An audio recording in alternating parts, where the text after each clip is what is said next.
السلام علیکم دوستو، اسلامی ادوار چینل پہ آپ سب کو خوش آمدید۔ آج میں آپ کے لیے شمشیر بے نیام کی 33ویں ایپیسوڈ لے کے آیا ہوں۔ تو چلیے آئیے شروع کرتے ہیں۔ رسول اکرم صلی اللہ علیہ وآلہ وسلم مکہ میں داخل ہوئے تو آپ صلی اللہ علیہ وآلہ وسلم کے ہمراہ اسامہ بن زید رضی اللہ عنہ، بلال رضی اللہ عنہ اور عثمان بن طلحہ رضی اللہ عنہ تھے۔ رسول اکرم صلی اللہ علیہ وآلہ وسلم کو مکہ سے ہجرت کر کے مدینہ کو گئے 7 سال گزر چکے تھے۔ آپ صلی اللہ علیہ وآلہ وسلم نے مکہ کے در و دیوار کو دیکھا، وہاں کے لوگوں کو دیکھا، دروازوں میں اور چھتوں پر کھڑی عورتوں کو دیکھا۔ بہت سے چہرے شناسا تھے۔ آپ صلی اللہ علیہ وآلہ وسلم گزرتے چلے گئے اور کعبہ میں داخل ہوئے۔ 7 مرتبہ بیت اللہ کا طواف کیا اور اللہ کا شکر ادا کیا۔ اب مکہ میں کسی کو اتنی ہمت نہیں پڑتی تھی کہ آپ صلی اللہ علیہ وآلہ وسلم کو جادوگر کہے یا آپ پر پھبتی کسے۔ اہل قریش چہروں پر خوف و ہراس کے تاثرات لیے اپنے انجام کے منتظر کھڑے تھے۔ عربوں کے ہاں اپنی بے عزتی اور قتل کے انتقام کا رواج بڑا بھیانک تھا۔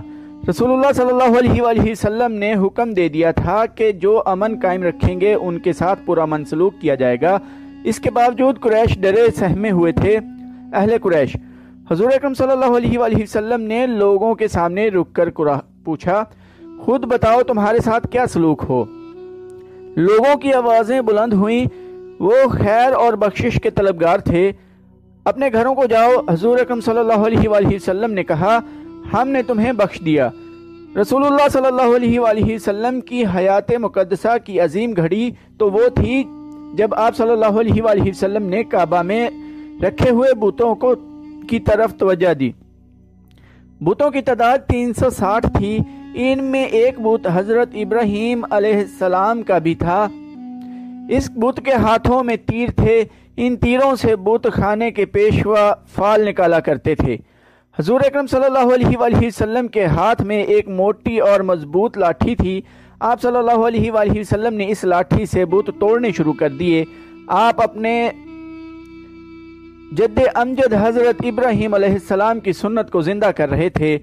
آپ صلی اللہ علیہ وآلہ وسلم بت توڑتے جاتے اور بلند آواز سے کہتے جاتے، حق آیا باطل چلا گیا، بے شک باطل کو چلے جانا تھا۔ مورخ لکھتے ہیں کہ ایسے لگتا تھا جیسے یہ صدائیں حضور اکرم صلی اللہ علیہ وآلہ وسلم کی لاٹھی کی ہر ضرب سے کعبہ کی دیواروں سے اٹھ رہی ہوں۔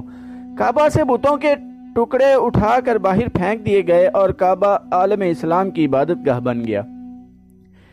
اس کے بعد آپ صلی اللہ علیہ وآلہ وسلم نے مکہ کے انتظامی امور کی طرف توجہ دی۔ قریش اور دیگر قبائل کے لوگ قبول اسلام کے لیے آتے رہے۔ بت صرف کعبہ میں ہی نہیں تھے، مکہ کے گرد و نواح کی بستیوں میں مندر تھے، وہاں بھی بت رکھے تھے۔ سب سے اہم بت عزا کا تھا جو چند میل دور نخلا کے مندر میں رکھا گیا تھا۔ رسول اکرم صلی اللہ علیہ وآلہ وسلم نے عزا کا بت توڑنے کا کام خالد رضی اللہ عنہ کے سپرد کیا۔ خالد رضی اللہ عنہ نے اپنے ساتھ 30 سوار لیے اور اس مہم پر روانہ ہو گئے۔ دوسرے مندروں کے بت توڑنے کے لیے مختلف جیش روانہ کیے گئے تھے۔ عزا کا بت اکیلا نہیں تھا، چونکہ یہ دیوی تھی اس لیے اس کے ساتھ چھوٹی دیویوں کے بت بھی تھے۔ خالد رضی اللہ عنہ وہاں پہنچے تو مندر کا پردھت ان کے سامنے آ گیا۔ اس نے التجا کی ان کے بت نہ توڑے جائیں، مجھے عزا کا بت دکھاؤ۔ خالد رضی اللہ عنہ نے نیام سے تلوار نکال کر پردھت سے پوچھا۔ پردھت موت کے خوف سے مندر کے ایک بغلی دروازے میں داخل ہو گیا۔ خالد رضی اللہ عنہ اس کے پیچھے گئے۔ ایک کمرے سے گزر کر اگلے کمرے میں گئے تو وہاں ایک دیوی کا بڑا ہی خوبصورت بت چبوترے پر رکھا تھا۔ پردھت نے بت کی طرف اشارہ کیا اور بت کے آگے فرش پر لیٹ گیا۔ مندر کی داسیاں بھی آ گئیں۔ خالد رضی اللہ عنہ نے تلوار سے اس حسین دیوی کا بت توڑ ڈالا اور میں اپنے سواروں سے کہا کہ بت کے ٹکڑے باہر بکھیر دیں۔ پردھت دہاڑے مار مار کر رو رہا تھا اور داسیاں بین کر رہی تھیں۔ خالد رضی اللہ عنہ نے دیویوں کے بت بھی توڑ ڈالے اور گرج کر پردھت سے کہا، کیا اب بھی تم اسے دیوی مانتے ہو جو اپنے آپ کو ایک انسان سے نہیں بچا سکی؟ پردھت دہاڑے مارتا رہا۔ خالد رضی اللہ عنہ فاتحانہ انداز سے اپنے گھوڑے پر سوار ہوئے اور اپنے سواروں کو واپسی کا حکم دیا۔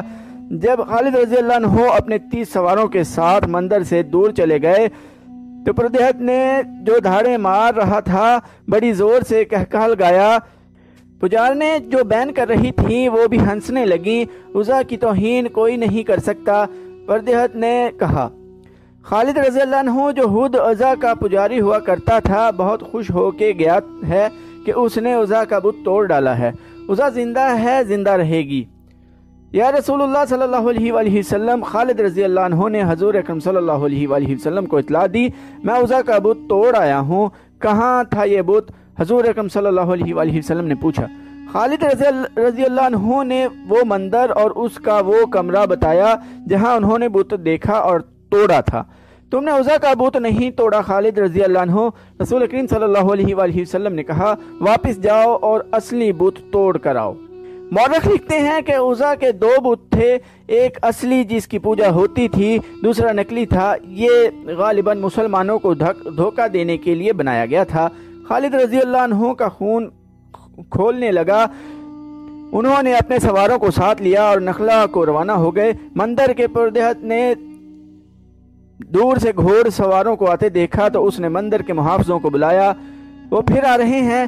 پردہت نے کہا، انہیں کسی نے بتا دیا ہوگا کہ اصلی بت ابھی مندر میں موجود ہے، کیا تم عزا کی عزت کی حفاظت کرو گے؟ اگر کرو گے تو عزا دیوی تمہیں مالا مال کر دے گی۔ کچھ سوچ کر بات کر مقدس پیشوا ایک محافظ نے کہا، کیا ہم 2-3 آدمی اتنے زیادہ گھڑ سواروں کا مقابلہ کر سکتے ہیں؟ اگر عزا دیوی ہے تو وہ اپنے آپ کو ضرور بچا لے گی۔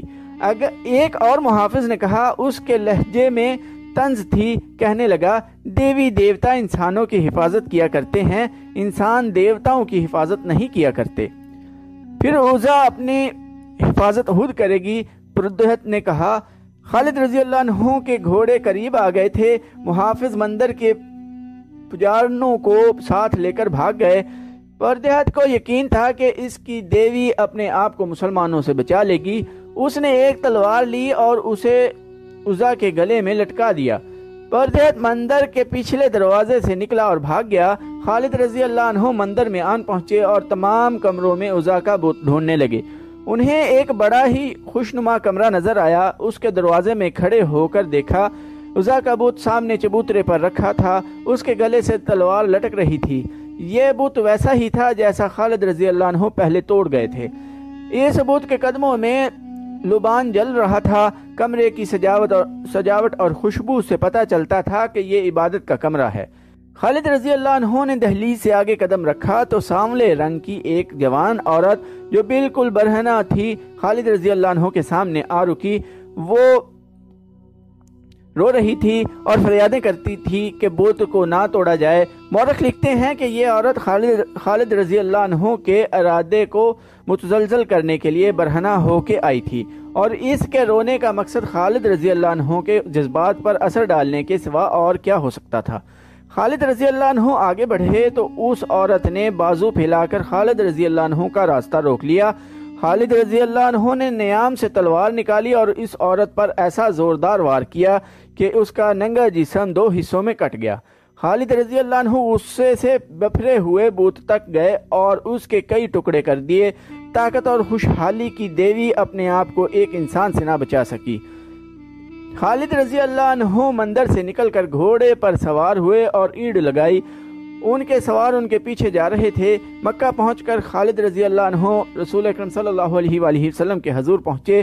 یا رسول اللہ صلی اللہ علیہ وآلہ وسلم، خالد رضی اللہ عنہ نے کہا، میں عزا کا بت توڑ آیا ہوں۔